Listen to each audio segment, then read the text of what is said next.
जिस समय भगवान श्री कृष्ण ने उद्धव से कहा, हे उद्धव, मैं संसार को छोड़ करके अपने गोलोक धाम को प्रस्थान करूंगा, परंतु संसार में मैं कण कण में ही व्याप्त हूं। ये संसार मेरे अंदर ही समाया हुआ है। तब उद्धव जी ने प्रश्न किया था कि प्रभु, जब आप संसार से चले जाते हैं तो ये धर्म किसकी शरण में जाता है? आपके भक्त किसकी शरण में जाते हैं? तब भगवान ने कहा, उद्धव, मेरा स्वरूप जो मेरे ग्रंथों में होता है, मेरी भागवत में होता है, भगवत गीता में होता है, जो मेरी महिमा का वर्णन करें, मेरी स्वरूप का वर्णन करें, उसी के अंदर में व्याप्त रहता हूं। धर्म उसी की शरण में आकर के अनुसरण करता है। तब उद्धव जी ने कहा कि प्रभु, प्राणी को किस तत्व की प्राप्ति होनी चाहिए जिसके द्वारा सहज सरलता से आपको प्राप्त किया जा सके? तो भगवान श्री कृष्ण कहते हैं, उद्धव, अगर प्राणी को संसार में जीना है और संसार में रहकर के मुझे प्राप्त करना है, इसी जन्म में प्राप्त करना है, तो सबसे पहले मानव का, मनुष्य का केवल एक ही लक्ष्य होना चाहिए कि मैं इस योनि में आया हूं, मैंने मनुष्य योनि प्राप्त करी है, अब इसके बाद में मुझे दोबारा धारण नहीं करनी, बहुत हो चुका है, अब इसका अंत करने वाला हूं।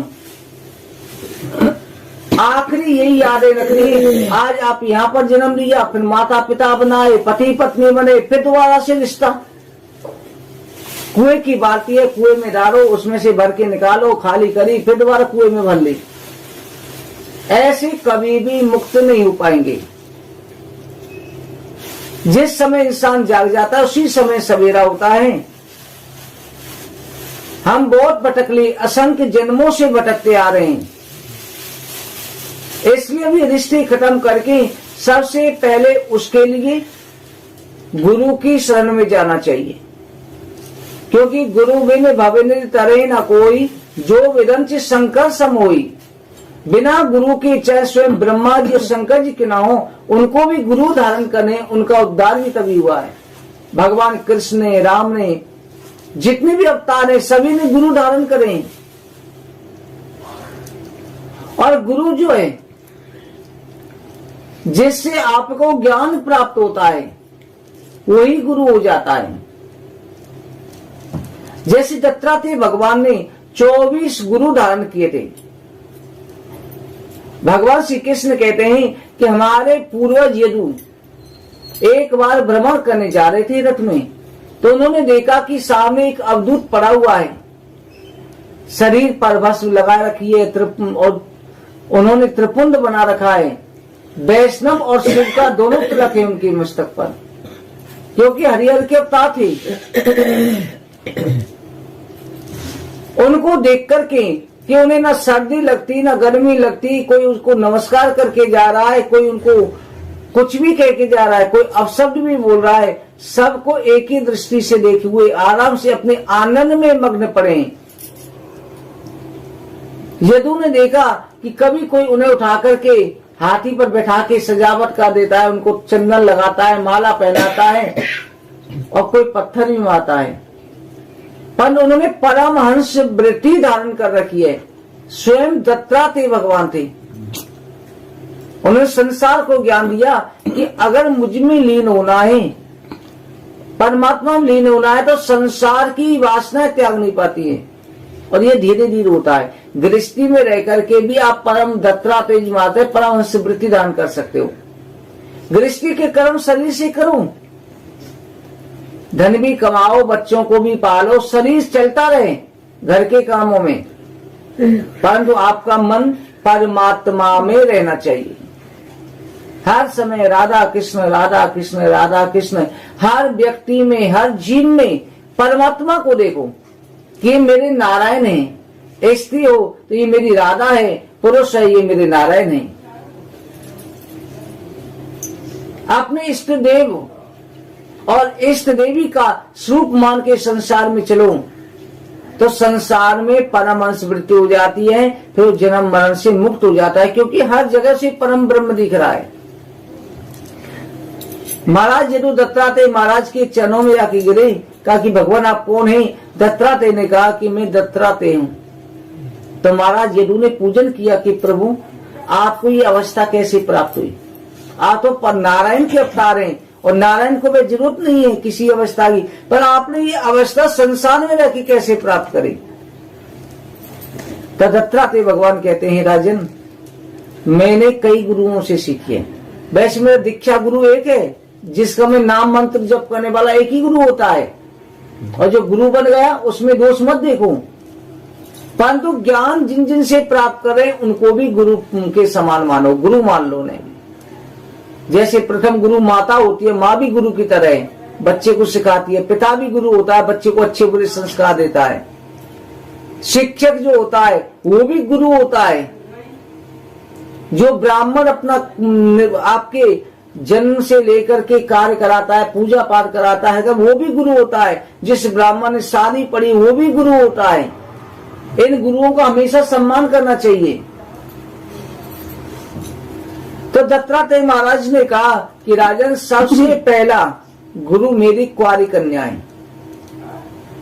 जैसे कुंवारी कन्या को मैं एक दिन विचरण कर रहा था, मैंने देखा कि एक किसान है, किसान की झोंपड़ी पड़ी हुई है और किसान की लड़की को देखने वाले रिश्तेदार आ गए, जो ससुराल वाले आ गए, रिश्ता तय हो गया था। और किसान जो अपनी पत्नी के साथ खेत पर था, उसकी बेटी अकेली घर पर थी। उसने देखा कि पिताजी है नहीं, माता पिता है नहीं, इनके लिए खाने की व्यवस्था की जाए, घर की इज्जत रखनी है। उस कन्या ने देखा कि घर के अंदर बर्तन लेके खाने को भी कुछ नहीं बचा हुआ है। पहले ओखली में धान कूट करके, दलिया कूट करके, जो भी ओखली से कूट के तैयार करते थे। उसने कहा मैं धान कूट लेती हूँ, धान कूट के चावल बना दूंगी। ससुराल वालों ने लड़की को जो है सगन में चूड़ियां पहना रखी। पहले चूड़ियां देते थे, चूड़ी श्रृंगार पहले चलता था, सबसे पहले वही चढ़ाया जाता। चूड़ियां पहन रखी थी। अब वो बेचारी धान कूटने लगी उटक में बाहर जाके। अंदर उनको बैठा रखा था, उनकी जल की व्यवस्था कर दी। जब वो धान कूट रही है तो वो चूड़ियां बजने लग गई। उसने सोचा कि अगर ये चूड़ियां बजेंगी तो मेरे ससुराल वाले क्या कहेंगे कि इसके मायके में कुछ भी नहीं है, ये बहुत निर्धन है। क्या लड़की को कितना ध्यान रखना पता है, मायके का भी ससुराल का भी। और उसी लड़की का घर बसता है जो मायके का ससुराल के बीच में पर्दा रखें। ये नहीं ससुराल की बातें मायके में बताए के और मायके की बातें ससुराल में दुखड़ा रो दे। ऐसा नहीं होना चाहिए। दोनों तरफ इज्जत रहनी चाहिए। पर्दा रख के चलेगी, वो भी ससुराल भी मेरा है, मायके भी मेरा, उसका घर नहीं बिगड़ेगा। उसने देखा चूड़ियां बज रही हैं, तो उसके बाद में उस लड़की ने सोचा कि मैं उतारती हूं तो अब शकुन होता है। उन चूड़ियों में से दो दो चूड़ियां रखी, हाथों में सगन भी रहा, बाकी सब उतार दी। मैं सब कुछ देख रहा था। उसके बाद में फिर भी चूड़ियां बज रही है। उसके बाद ने कहा कि एक ही को उतार दे। तो एक एक चूड़ी उतार दी और चूड़ियां बजी नहीं ना। अब शकुन हुआ, चूड़ी भी रह गई और काम भी हो गया। तब मैंने वहां पर देखा बासे बहुनाम कलो भवेद वार्ता द्योरपी एक एक चरित तस्मात कुमार आवे कंकरा। बासे बहुनाम कलो, जहां पर बहुत लोग होंगे, 4 आदमी बैठेंगे, थोड़ी देर तो बातचीत अच्छी होगी, कुछ ना किसी दिन पे झगड़ा शुरू हो जाएगा। इसलिए ज्यादा भीड़ भाड़ में नहीं रहना चाहिए। ज्यादा लोगों से मतलब मत रखो, राम राम करो, थोड़ी बहुत राज खुशी पूछो, चलते बनाओ। ज्यादा भीड़ में मत रहो उनके। जरा मेल जोल बढ़ाओगे कलेश जरूर होगा। तो ज्यादा लोग जहाँ पर रहते हैं, इसलिए जहाँ ज्यादा संत होंगे तो इसलिए वहां पर संतों में भी एक दिन जरूर होगा। इसलिए मैंने वो भी छोड़ा कि ज्यादा नहीं। अब देखा कि अगर 2 भी रह जाएं, 2 लोग भी हों, तब भी बातचीत जरूर होगी। कोई ना कोई बात पे आपस में बातचीत करेंगे, तब भी भजन विघ्न होगा। एक एक चरे तस्मा, इसलिए अकेला कुमार एवं कंकर है। जैसे कुंवारी कन्या का कंगन अकेला रहता है, बचता भी नहीं है, शांत रहता है, इसी तरह से भक्त को और सन्यासी को हमेशा अकेला रहना चाहिए। जैसे बद्रीनाथ में भगवान नर नारायण ने तपस्या करी और लक्ष्मी जी वहां पर आई। लक्ष्मी जी का, लक्ष्मी जी आप दरवाजे पर बैठ जाओ, अपने साथ खड़ी नहीं करी वहां मंदिर में। कहा कि आप दरवाजे पर चले जाओ कि तुम्हारी औरतों वाली आदत है, कुछ ना कुछ बात पर जरूर बोलेंगी। और दोनों भाइयों ने फिर तपस्या करी। और ये होता भी है, आप दो होंगे तो कोई ना कोई बात पे बातचीत होगी होगी, भजन में विघ्न आएगा ही आएगा। अकेले बैठे होंगे तो किससे बात करेंगे? परमात्मा से करेंगे। हे राजन, पहला ये ज्ञान मैंने लिया, अगला लिया मैंने मधुवर्ता से। मधुवर्ता जो शहद चुराने वाला होता है, मक्खियां होती हैं, धन इकट्ठा करके लाती हैं, शहद लाती हैं, ला करके छता तैयार करती हैं, स्वयं नहीं खाती, कहती हैं जब ज्यादा हो जाएगा ना तब खाएंगे हम। जब शहद तैयार हो जाता है, खाने का समय उनका होता है, मधुवर्ता आता है, मक्खियों को हटा देता है, बहुत सी मारी भी जाती हैं और शहद चुरा के ले जाता है। ऐसे कंजूस आदमी धन को इकट्ठा करता रहेगा, दान भी नहीं, कोई बात नहीं, बुढ़ापे में कर लेंगे। धन को इकट्ठा करता रहेगा, ना खुद खाएगा, ना बच्चों को रखेगा, और ना वो दान पुण्य में लगाएगा। आखिर में उसके धन का प्रयोग कोई और ही करता है। कहते ना, कई लोग जोड़ जोड़ के चले जाते हैं, बरसी उनको उड़ाते हैं, फिर उसका कुछ कर भी नहीं पाया। इसलिए कभी भी धन का संग्रह ज्यादा मत करो, करो तो इतनी कंजूसी भी मत करो कि आखिर में कोई दूसरा ही चुरा के ले जाए। अगला मैंने तीर हता से सीखा। तीर बनाने वाला बड़े ध्यान से तीर बना रहा था। सामने से राजा की सवारी निकली। एक ने पूछा, भाई यहाँ से राजा की सवारी निकली? उसने कहा, मुझे नहीं पता, मैं तो केवल इसका निशाना देख रहा था, इसकी धार और निशाना कैसा हो गया, निशाने पे ध्यान था मुझे। तो इसलिए जैसे उसकी दृष्टि तीर के निशाने बनाने पे थी, वैसे ही जो है भक्त की दृष्टि एक होनी चाहिए, परमात्मा में होनी चाहिए। ध्यान करें, आंखें बंद कर परमात्मा में पूरा मन लगा ले, मन को इधर उधर भटकना नहीं चाहिए। जैसे कई बार होता है, आप किसी काम में लगे होते हैं, बगल में कुछ भी कोई निकल भी जाए तब भी पता नहीं चलता। ऐसा ध्यान अगर परमात्मा में हो जाए कि किसी का पता नहीं चले, थोड़ी देर के लिए कर लो तो कितना अच्छा हो। आगे मैंने एक बालक से देखा, बालक को भी गुरु बनाया। बालक जो होता है, मैंने देखा, एक दिन मैं जा रहा था, एक बच्चा अपने पिता के साथ आराम से खेल रहा था, तो मैंने दृष्टि के दरवाजे पर बैठ गया।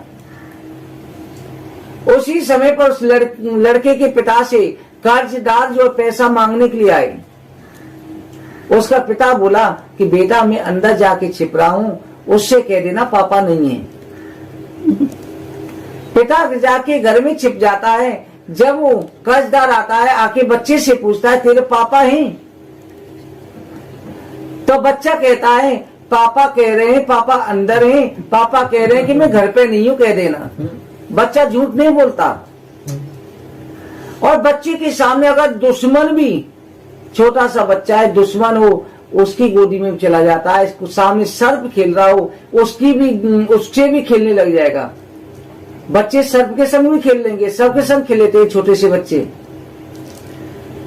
बच्चे के अंदर ना राग होता, ना द्वेष होता, ना किसी से कौन दुश्मन है कौन मित्र है, सबके पास चला जाता है गोदी का बच्चा।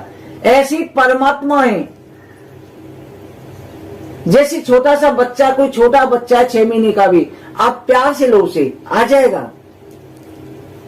और अगर वो कब जानेगा, अगर उससे आप नफरत करोगे, आंखें दिखाओ उसे, धमकाओ, तो आपकी गोदी से जाएगा, दूर रोने लग जाएगा, दूर चला जाएगा। छोटा सा बच्चा वो जानता है, वो छल कपट नहीं जानता, अपना परा नहीं जानता, खाली प्रेम और नफरत जानता है कि कौन मुझे प्यार से बुला रहा है, तो उसकी गोदी में आ करेगा, अपनी माँ की गोदी में से भी वहां चला जाएगा। और कोई डांटेगा तो उससे हो जाएगा। इसी तरह से परमात्मा भी निश्चल है। परमात्मा जो है भाव से बुलाओ तो बच्चे की तरह है। इसलिए परमात्मा को प्राप्त करने के लिए बच्चा बनना पड़ता है। और जो संत होते हैं थोड़ी देर बच्चे के साथ में जरूर खेलते हैं।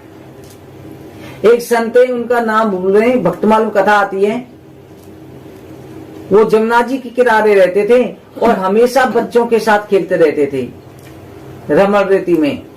और वहां की रेती में स्वयं कान्हा जी भी आकर के खेलते रहते थे उनके आश्रम में। एक दिन किसी सेठ की जो नौका, पहले जमुना जी के द्वारा नौका से यात्रा करते थे नदियों में, उनमें पहले सवारियां घोड़े होते थे या नौकाएं होती थी, तो नौका से लंबे लंबे देश से जाते थे। तो उसकी नौका आके वृंदावन में रुक गई, फंस गई थी। तो किसी ने कहा कि महाराज जी बड़े सिद्ध है, उनके पास जाओ, उनका आशीर्वाद मिलेगा ना, नौका चल जाएगी, उनका हाथ लगेगा। उसने कहा महाराज जी आप चल के जो नौका को हाथ लगा दो। मैं नौका को मैं क्या लगाऊंगा, मैं बच्चों के साथ खेल रहा हूँ, ये सामने छोटा सा बच्चा खेल रहा है ना, इसे ले जाओ, या ये कह देगा तब चल जाएगी। उससे कहा, तो वहां पर एक छोटा सा बच्चा खेल रहा था कि गुरुजी ने कहा है कि आप नौका चला दो। उसने कहा चल जाएगी, क्योंकि वही बाल भाव में भगवान स्वयं कृष्ण बालक भाव में उनके यहाँ खेलते थे, क्योंकि उनका बाल भाव। मदन मोहन पंडित जी शायद है, ऐसे ही नाम है, मदन मोहन है शायद। तो इस तरह से भाव जो है बाल अवस्था का, उनसे भगवान को पाना है तो बाल उदान कर लो, तो उसमें क्या रहेगा, छल कपट आपका मिट जाएगा, ना किसी से राग रहेगा, ना किसी से द्वेष रहेगा। अगली शिक्षा जो है ब्रह्मा भोरे से सीखी थी। जैसे भोरा होता है, भोरे का कभी अपना वंश नहीं होता, अपनी प्रजाति उत्पन्न नहीं होती अपने अंश से। भोरे की इच्छा होती है कि मेरी भी कोई संतान हो, मेरा वंश चले, तो क्या करेगा भोरा, छोटा सा बिल होता है उसका, अब जाएगा ढूंढ के किसी कीड़े को लाएगा, किसी भी प्रजाति का कीड़ा हो, कीड़े को लाएगा और ला करके अपनी गुफा में बंद कर देगा छेद में, और दरवाजे बैठ के भैं भैं भैं करके उसे थोड़ा डराता रहता है। करता प्यार है पर उसकी भाषा भैं भैं करने की है, और वो कीड़े का छोटा सा कीड़ा जो उसे देख के डरता है, और डर के मारे कहीं भोरा नहीं आ जाए, वो आ नहीं जाए, तो उसका दिन और रात चिंतन करता रहता है। भोरा कहीं जाएगा रस चूसने के लिए, तब भी ध्यान रहेगा उसे कि बंद करके गया, किस समय आ नहीं जाए, वो डराएगा मुझे। और ध्यान करते करते हर किसी भी प्रजाति का कीड़ा हो, प्रभु की ऐसी शक्ति होती है, वो भोरा बन जाता है। धीरे धीरे भोरे के स्वरूप, लक्षण, हाथ पैर सब बदल जाते हैं। मैंने सीखा कि एक कीड़ा जो किसी भी प्रजाति का हो और भोरे के डर के मारे ध्यान करते करते भोरा बन सकता है, तो हम नर से नारायण क्यों नहीं बन सकते? हम कीड़े से भी गए हुए हैं क्या? तो इसलिए हम नर से नारायण बन सकते हैं। भोरे का भी वर्ण श्याम होता है और हमारे श्याम सुंदर का भी वर्ण श्याम है। इसलिए उस श्याम सुंदर का दिन और रात ध्यान करो, आप हर समय चिंतन करो, हर अवस्था में, तो देख लेना आप और परमात्मा एक हो जाएंगे, नर से नारायण बन जाएंगे। भगवान श्री कृष्ण कहते हैं उद्धव, आगे चल के दत्तात्रेय जी ने अग्नि से भी शिक्षा ग्रहण करी। अग्नि से शिक्षा क्या कहेंगी? दत्तात्रेय जी का महाराज जरूर, अग्नि से मैंने सीखा, अग्नि सर्वभक्षी होती है। अग्नि 49 तरह की है। वही अग्नि खाना बनाती है, वही अग्नि गंदगी जलाती है, वही अग्नि मुर्दा भी जलाती है, परंतु जो सार होती है ग्रहण कर लेती है, बाकी वही जला के भस्म कर देती है। वैसे ही संत को सार ज्ञान करना चाहिए, बेकार की संसार की फिजूल बातों में नहीं पड़ना चाहिए। गंदे लोगों का भी संग मिलता है, अच्छे का भी मिलता है। यही ज्ञान पवन से भी सीखा। हवा जो होती है पवित्र क्यों मानी जाती है? हवा चलती है, कहीं गंदगी होगी, कूड़े का ढेर पड़ा है, वहां पर गंदी बहेगी, और थोड़ी दूर जाते ही हवा गंदगी को जहां तक थोड़ी देर ले जाएगी दूर तक, उसके बाद छोड़ देगी, फिर शुद्ध हो जाएगी। इसी तरह से अगर आपको दुष्टों का संग भी मिला है तो उनके अवगुण नहीं, उनके अंदर कोई अच्छाई हो उसको ले लो और अवगुणों को वहीं छोड़ दो। तो सार को फिर साधु ऐसा चाहिए जैसा शीर स्वाय, सार को गए ले ठोटा दे उड़ाए। जो सार को ले और जो ठोटा है संसार की बातें उन्हें छोड़ दे। ये ज्ञान करना चाहिए। आकाश से समानता, आकाश और चंद्रमा से समानता सीखी।